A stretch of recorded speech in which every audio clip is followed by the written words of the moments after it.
City साहब, आसिफ अली जरदारी साहब बिला आखिर हस्बे तवक्को और जैसे आपकी पेशगोई भी थी, दूसरी बार मुंतखब हो चुके हैं सदर ममलिकत ऑफ पाकिस्तान। और वो तो मुंतखब हुए सभी को पता था, लेकिन ये फिर बाद में हुआ कि शहबाज शरीफ साहब ने सिर्फ वहीं पर फ्लोर पर ही मुबारकबाद नहीं दी, नवाज शरीफ साहब ने भी वहीं तक मुबारकबाद दी थी। शहबाज शरीफ साहब चल कर गए जरदारी हाउस और जाके वहाँ पर बगलगीर हुए, मुबारकबाद दी, नेक तमन्नाओं का इजहार किया। तो तब लोगों को थोड़ी सी हैरत इसलिए भी हुई कि माजी में शहबाज शरीफ साहब ने आसिफ अली जरदारी साहब के साथ जो जो कुछ कहा उनके हवाले से, वो सबके जहनों में गूंजता रहा।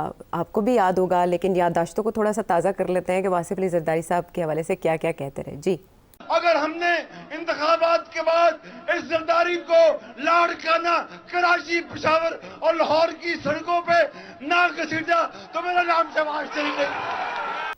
अच्छा, पेट फाड़ने की बातें, फिर उल्टा लटकाने की भी बातें, लेकिन जाहिर है सियासत में तो जैसे वो बदलता है रंग आसमां, कैसे कैसे सियासत में इस तरह से मिजाज बदलते हैं, कल के दुश्मन आज दोस्त बन जाते हैं। हम महमूद अचकज़ई साहब को भी देख रहे हैं कि वो किधर जाके खड़े होकर क्या बातें कर रहे हैं। लेकिन सब इस वजह से भी थोड़े हैरत में हैं कि ये जो कॉम्बिनेशन है, ये जो जोड़ी है, ये ओवर द इयर्स जो पीपल्स पार्टी और नून लीग का लव हेट रिलेशनशिप है, अब ये आगे कैसे चलेगा, अच्छा या बुरा या कुछ दरमियाना? जी हाँ, बिल्कुल। मेरा ख्याल है अभी फैसल वाउडा साहब जो कि इस्टेब्लिशमेंट के स्पोक्समैन हैं, अनऑफिशियल अच्छा, मैं भी ये कहने लगी थी कहीं शेख रशीद साहब की तरह अनऑफिशियल। तो उनका ये कहना है, क्या कहना है आपको तो पता है। हाँ, मैं चाहूंगी कि उनकी जुबान से भी हम सुन लें कि क्या फरमा रहे हैं। जी, तो वहाँ से बात चलती है। जी, अच्छा, ये धक्का देंगे। हाँ जी, धक्का देंगे, पहले थपकी देंगे फिर धक्का देंगे। ठीक, तो अब वाडा साहब ने तो बता दिया आपको कि क्या होगा। हमारा काम है आपको याद दिलाना कि क्या क्या होता रहा है और ये कैसे होगा आगे जाके और क्यों होगा, क्योंकि मैं इत्तेफाक करता हूँ वाडा साहब से। तो मैं अब आप उन्होंने जो बात रहने दी वो मैं आज कर दूंगा आपके सामने। अच्छा, बात ये है कि आपको याद होगा 2009 में क्या हुआ था। 2009 में पंजाब की हुकूमत नून लीग के पास थी और इस्लामाबाद में जरदारी साहब की हुकूमत थी, ऐसे ही है ना? जी जी, बीबी की शहादत के बाद फिर ये हुआ था। तो 2009 में सुप्रीम कोर्ट ने ये कहा कि शहबाज साहब और नवाज साहब, इनके ऊपर कन्विक्शंस थी जी। और जब ये सऊदी अरेबिया चले गए थे कन्विक्शंस केसेस मौजूद थे, डिस्क्वालीफाइड, और इनको डिस्क्वालीफाई किया हुआ था। तो इन्होंने अपना वो ख़त्म नहीं करवाया था और आके तो ये बैठ गए थे। तो उन्होंने कहा कि ये तो नहीं हो सकता। तो फिर शहबाज शरीफ साहब को पंजाब हुकूमत छोड़नी पड़ी और उस वक़्त जरदारी साहब ने सोचा कि मैं गवर्नर्स रूल लगा दूँ। 2 महीने के लिए इन्होंने गवर्नर्स रूल लगा दिया था जी। ये प्रेसिडेंट थे और इन्होंने सलमान तासीर मरहूम जो कि उस वक़्त गवर्नर थे जी जी, उनको इन्होंने कहा गवर्नर्स रूल लगा दिया और 2 महीने के लिए। तो पहला धक्का जो है जरदारी साहब ने नून लीग को 2009 में किया था। उसके बाद ये हुआ कि एक जजेस मूवमेंट शुरू हो गया, लॉयर्स मूवमेंट शुरू हो गया। ठीक, और उस लॉयर्स मूवमेंट में लीड उसको कौन कर रहे थे? एतजाज़ अहसन साहब और नवाज शरीफ साहब, ऐसे ही है ना?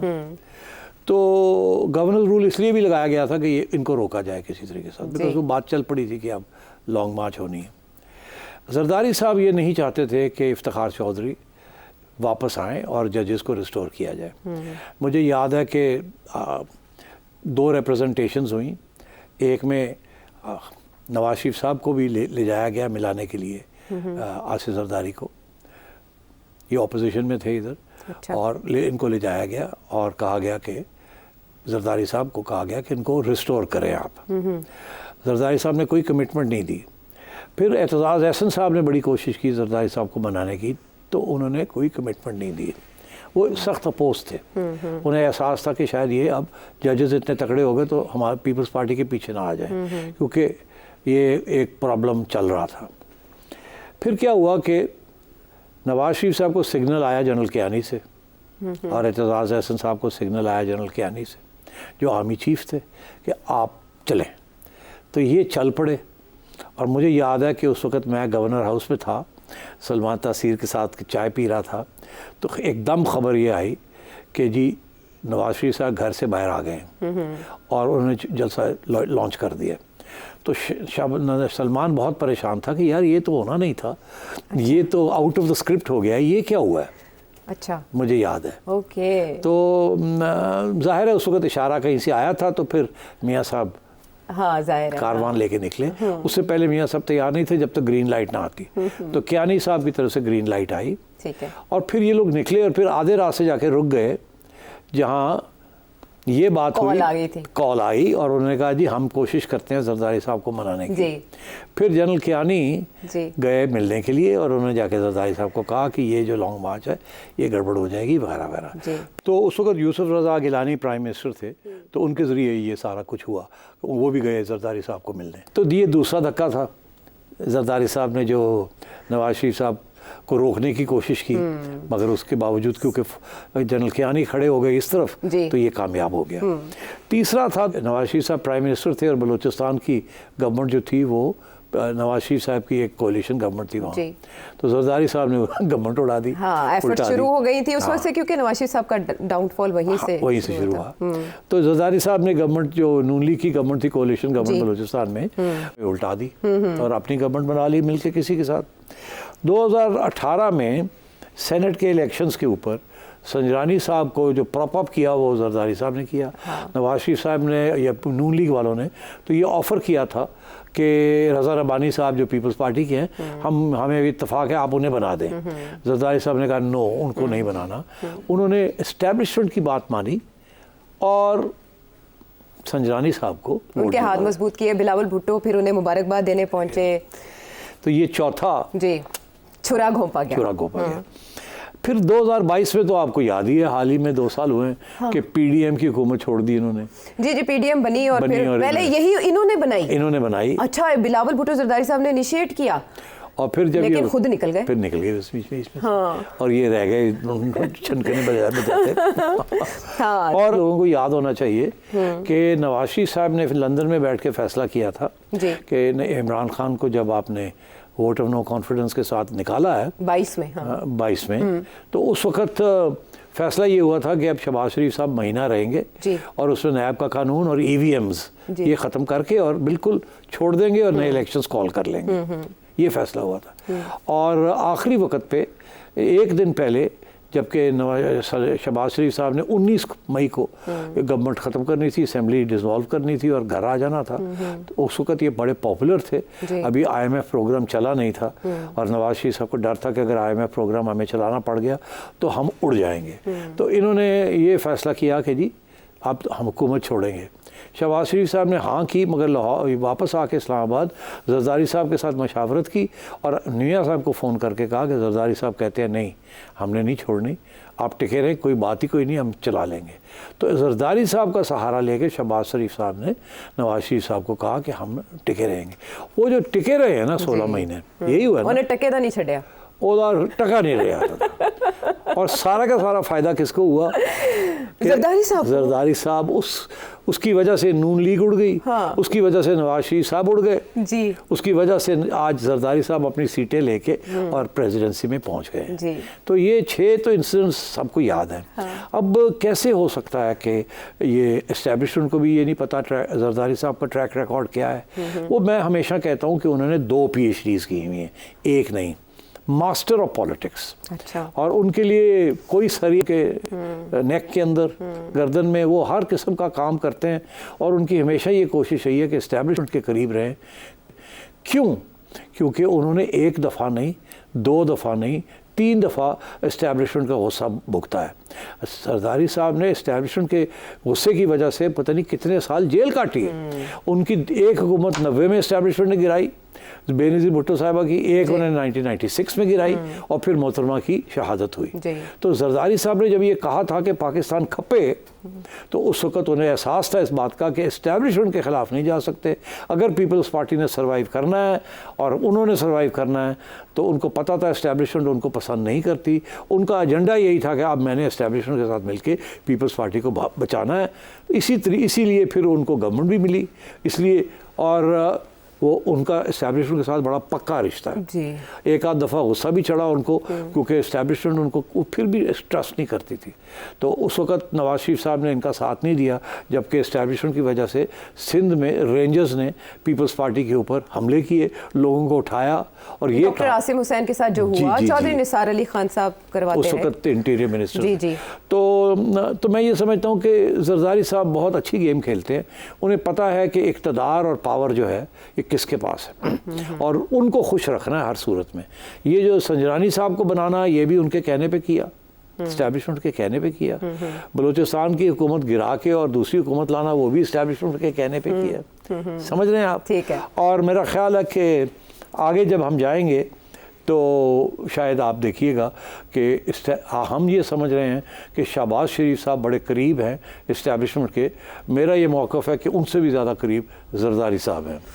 तो अच्छा। अब वो कैसे इजहार करेंगे, और ये फैसल वावड़ा साहब ने जो बात कही है, इसका मतलब क्या है, ये भी अगर आप चाहें तो मैं बात कर सकता हूँ। हाँ बिल्कुल, बहुत ज़रूरी है, क्योंकि आसिफ अली जरदारी साहब ने ये पहले ही कह दिया था कि मैं नवाज शरीफ को चौथी बार वज़ीर आज़म नहीं बनने दूंगा। इतनी श्योरिटी के साथ कैसे? जी बिल्कुल, उन्हें एहसास था कि ये हुकूमत नहीं बना सकेंगे पीपल्स पार्टी के बगैर।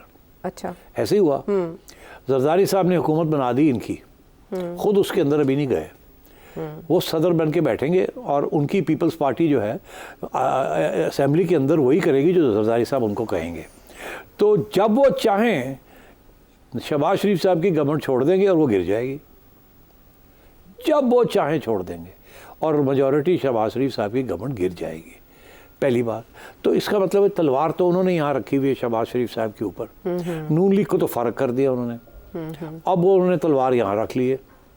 ठीक है, अब वो किस टाइम पे वो तलवार चलाएंगे, यही फैसल वावड़ा साहब का इशारा है ना। जी जी। कि पहले अभी तो आजकल तो चुमियाँ हो रही हैं, थपकियाँ हो रही हैं, तो चुमियाँ ले रहे हैं एक दूसरे दियाँ, ठापा के दोबारा का जरदारी साहब कोरोना के बाद से नहीं करते हैं। हाँ, तो वो अब नहीं, वो अरब टाइप्स। हाँ, तो वो अब सबसे भारी आसिफ जरदारी कैसे मनाया नजर आएगा आपको। जी। तो वो ये है कि फैसल वावड़ा साहब फिर एक और बात भी कह रहे हैं, वो ये कह रहे हैं कि 2 साल से आगे नहीं, ज़्यादा से ज़्यादा 2 साल। अब 2 साल क्यों?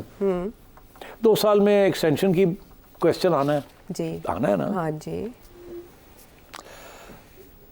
तो अब जरदारी साहब का क्या मौक़िफ़ होगा? देखिए, अगले 2 साल में एस्टेब्लिशमेंट के डिमांड्स क्या हैं, नून लीग के डिमांड्स क्या हैं, और जरदारी साहब के डिमांड्स क्या हैं, और किसके डिमांड्स कबूल होंगे और किसके डिमांड्स नहीं कबूल होंगे। चलिए शुरू करते हैं नून लीग के डिमांड्स। नून लीग का एक डिमांड तो ये है कि नैब को ख़त्म किया जाए। जी। जरदारी साहब कहेंगे कर दो। वो तो पहले दिन से यही कहते हैं नैब। दूसरा डिमांड उनका क्या है, क्या नाम है इनका, नून लीग का। नून लीग का। हाँ। दूसरा डिमांड उनका ये है कि ये इसको लोकल गवर्नमेंट को रिस्टोर किया जाए, है ना। बिल्कुल। जरदारी साहब नहीं चाहेंगे कि सिंध के अंदर लोकल गवर्नमेंट रिस्टोर हो। लोकल गवर्नमेंट रिस्टोर होती है तो कराची में MQM ले जाएगी या इमरान ले जाएगा, झगड़ा आ गया, वहाँ पीपल्स पार्टी को नहीं मिलेगी। इसीलिए आज तक इन्होंने लोकल गवर्नमेंट नहीं चलने दी पीपल्स पार्टी वालों ने कराची के अंदर। तो इसके ऊपर प्रॉब्लम्स आएंगे। अच्छा, आएंगे ना, बिल्कुल आएंगे। और तीसरा इशू है NFC अवार्ड। एक लोकल गवर्नमेंट हो गया, एक नैब के ऊपर एग्रीमेंट, लोकल गवर्नमेंट के ऊपर नो एग्रीमेंट या लेन देन, और तीसरा आएगा NFC अवार्ड। तो ये 3 इश्यूज हैं, NFC award, local government and NAB. 2 के ऊपर इख्तलाफ होंगे, एक ओके हो जाएगा। ठीक है। तो ये तो चीज़ चलेगी। मगर इनमें एक ऐसा है जिसपे एस्टेब्लिशमेंट नवाज को सपोर्ट करेगी, नून लीग को, और एक ऐसा है जिसपे वो जरदारी साहब को सपोर्ट करेंगे। लोकल गवर्नमेंट में वो सपोर्ट करेंगे नवाज शरीफ साहब को जी। नैब में वो सपोर्ट दोनों को करेंगे, कर लो कोई गल नहीं। अच्छा, हाँ कर लो। तीसरी चीज़ ये कि जो ये है आपका NFC अवार्ड, उसके अंदर वो जरदारी साहब को सपोर्ट नहीं करेंगे। नवाज शरीफ साहब की गवर्नमेंट जो है, शहबाज साहब तैयार हो गए करने के लिए, उन्होंने बयान भी दे दिया कि इसके ऊपर नज़रसानी करनी पड़ेगी, क्योंकि प्रोविंसेस को बहुत पैसे चले जाते हैं और फेडरल गवर्नमेंट के पास पैसे नहीं रहता। क्या ना, बिल्कुल पहली स्पीच में कहा। तो जरदारी साहब का प्रॉब्लम ये है कि ये NFC अवार्ड जो है, ये जरदारी साहब के पिछली सदारत के ज़माने में 18th अमेंडमेंट के साथ लिंक के इसको किया गया था। इसी से सिंध को थोड़ी सी ऑटोनॉमी मिलती है और पैसे मिलते हैं। और सवाल ही पैदा नहीं होता कि जरदारी साहब शहबाज साहब के साथ मिलके ये कॉन्स्टिट्यूशनल अमेंडमेंट कैरी करें, क्योंकि ये जो जीत हुई है इसमें इनको दोनों को 6 पार्टीज़ है ना, 6 पार्टीज़ जो बनी हैं जिसकी गवर्नमेंट बनी है PDM 2, और उनके पास अब 2/3 मेजॉरिटी आ गई है विद द रिजर्व सीट्स। तो कॉन्स्टिट्यूशनल अमेंडमेंट NFC अवार्ड जो है वो कॉन्स्टिट्यूशनल अमेंडमेंट के जरिए हो सकता है, उसके अलावा नहीं हो सकता। और 2/3 भी इनके पास आ गई और ये भी हो गई। हाँ, तो उसमें एस्टैब्लिशमेंट शहबाज को कहेगी NSC अवार्ड अमेंड करो। अच्छा, ये जरदारी साहब कहेंगे नहीं कर दे, तो एस्टैब्लिशमेंट उनको कह दे फिर, तो वो आगे से कहेंगे कि ठीक है, अगर मैं तो उड़ जाऊंगा, मैंने तो ये सब कुछ किया था। और सिंध के लिए मैं, आप चाहते हैं कि मैं सिंध को नाराज़ कर दूं, कि मैं अपने पाँव पे कुल्हाड़ी मार दूं, ये कैसे हो सकता है? वो कहेंगे नहीं जी ये तो बड़ा ज़रूरी है। वो कहेंगे नहीं ये बड़ा मसला है, ये तो लेन देन। तो कहेंगे अच्छा तो फिर ये बताएं कि मैं कैसे बच सकता हूँ, मैं कर देता हूँ, तावन करता हूँ, मगर फिर हमें क्या मिलेगा? आप हमें अनपॉपुलर बना देंगे वहाँ। वो कहेंगे लो जी जरदारी बिक गया, तो मुझे कुछ दे ना जो कि मैं सिंध को बता सकूँ कि मुझे ये मिला है और ये थोड़ी सी हम तरमीम की है, ज़्यादा असर नहीं पड़ेगा मगर हमें बहुत बड़ी चीज़ मिली है। तो एस्टैब्लिश करेंगे अच्छा क्या चाहिए आपको? अच्छा, वो कहेंगे बिलावल को प्राइम मिनिस्टर बनाओ। अब एस्टैब्लिशमेंट का मैं आपको बता दूं पॉलिटिकल रोल क्या होता है, वो किसी के साथ मोहब्बत नहीं करते। अच्छा, ये एक गलत फहमी है कि वो शहबाज शरीफ साहब के साथ मोहब्बत करते हैं और नवाज शरीफ के साथ नहीं करते। वो उन्हीं के साथ मोहब्बत करते हैं जो उनके साथ चलते हैं, और जब तक वो चलते हैं ठीक है, जब वो समझते हैं कि काम हमारा नहीं हो गया अब उनकी छुट्टी करा देते हैं। कोई उनकी कोई इमोशनल रिलेशनशिप अटैचमेंट नहीं है, वो ऐसी एक अदारा है जो कि बिल्कुल रुथलेस और कोल्ड ब्लडेड, टिश्यू पेपर की तरह इस्तेमाल करते हैं। बस वो करते हैं और चलो जी आओ जी जाओ, डिस्पोज। तो जरदारी साहब को पता है इस बात का, तो वो कहेंगे मैं तो ਤੁਹਾਡੇ ਨਾਲ हाँ, मगर मैंने उड़ा ना देना मेरी होम कंस्टिट्यूएंसी, तो फिर मेरे पुत्र ਨੂੰ प्राइम मिनिस्टर बना दे, शहबाज ਨੂੰ ਕੱਢੋ ਤੇ मैं NFC अवार्ड अमेंड कर देने। अच्छा, मैंने कोई तकलीफ नहीं है। वो कहेंगे कि अच्छा तो कैसे? वो कहेगा जी कोई गल नहीं, नो प्रॉब्लम, मैं सपोर्ट पुल आउट कर लेता हूँ, तो गवर्नमेंट उसकी गिर जाएगी। ठीक है, या उसको बुला के कहें कि चलाएं ऐसे ही मगर इसको बिलावल को बना दें, और अगर वो नहीं मानते तो फिर मैं पुल आउट कर दूंगा, तो वो गिर जाएगी, वोट ऑफ नो कॉन्फिडेंस हो जाएगा, PTI साथ आ जाएगी, वो तो शुक्र करेगी इनकी छुट्टी आई है। मैं तो तैयार हूँ PTI के साथ काम करने के लिए, सीनियर पार्टनर में हम और जूनियर पार्टनर वो, और हम मिलकर चला लेंगे जैसे आप कहते हैं, और इमरान खान को मैं अंदर ही रखूँगा, फिक्र ना करें। तो ये तो इशू कोई नहीं है, बिलावल के उत्ते डील करो। तो मेरा ख्याल है इशारा जो है वो फैसल वावड़ा साहब का यही है कि ये 2 साल से ज़्यादा नहीं चलेगी, जब इससे काम ले लिए जाएंगे। अच्छा। और फिर जरदारी साहब के साथ बिहाइंड द सीन्स डील हो जाएगी इस्टेब्लिशमेंट की, और बिलावल भुट्टो बन जाएंगे, NFC अवार्ड जो है रिवर्स हो जाएगा कुछ हद तक, और काम सिलसिला आगे चलेगा। This is the plan, at least this is the way it will happen. अब ये एक्सप्लेन नहीं किया वावड़ा साहब ने, ये मैंने अपने व्यूज़ के लिए एक्सप्लेन कर दिया कि इस तरीके के साथ जरदारी साहब अपनी गेम खेलेंगे। तो क्या नून लीग को इस बात का इदराक नहीं है, क्योंकि आसिफ अली जरदारी साहब के हवाले से ख्वाजा आसिफ साहब की स्टेटमेंट्स ऑन रिकॉर्ड मौजूद है, नॉट टू ट्रस्ट हिम? क्या नून लीग को समझ नहीं आ रही? नून लीग को ये 6 जो पॉइंट्स मैंने बताए हैं उनको तो पता थे ना, ये तो नहीं कि उनको याद नहीं है कि क्या क्या हुआ, क्या क्या हाथ हुआ उनके साथ, तो उसके बावजूद वो बैठ गए जाके, ऐसे ही है ना। हालांकि नवाज शरीफ साहब ने ये अभी भी ये कहा था कि हम सेंटर की गवर्नमेंट नहीं लेते, हम पंजाब की गवर्नमेंट ले लेते हैं, पीपल्स पार्टी को चलाएं सेंटर की गवर्नमेंट, ऐसे ही है ना। बिल्कुल अभी ये हुआ है, ऐसा ही हुआ। और शहबाज शरीफ से कहा नहीं मैं जाके बैठना है उत्थे, तो जरदारी साहब ने कहा बैठो बैठो। तो बेसिकली 2022 में जो हुआ, अब उसका स्टेज 2 आ गई है, फिर ये बैठ गए जाके वहाँ, इनके साथ फिर बुरा हशर होना है, और ये जो रह गई है नून लीग ये वाइप आउट हो जाएगी, ठप्पा, आखिरी ठप्पा, और रह जाएगा पीछे जरदारी साहब रह जाएंगे, पीपल्स पार्टी रह जाएगी और PTI रह जाएगी।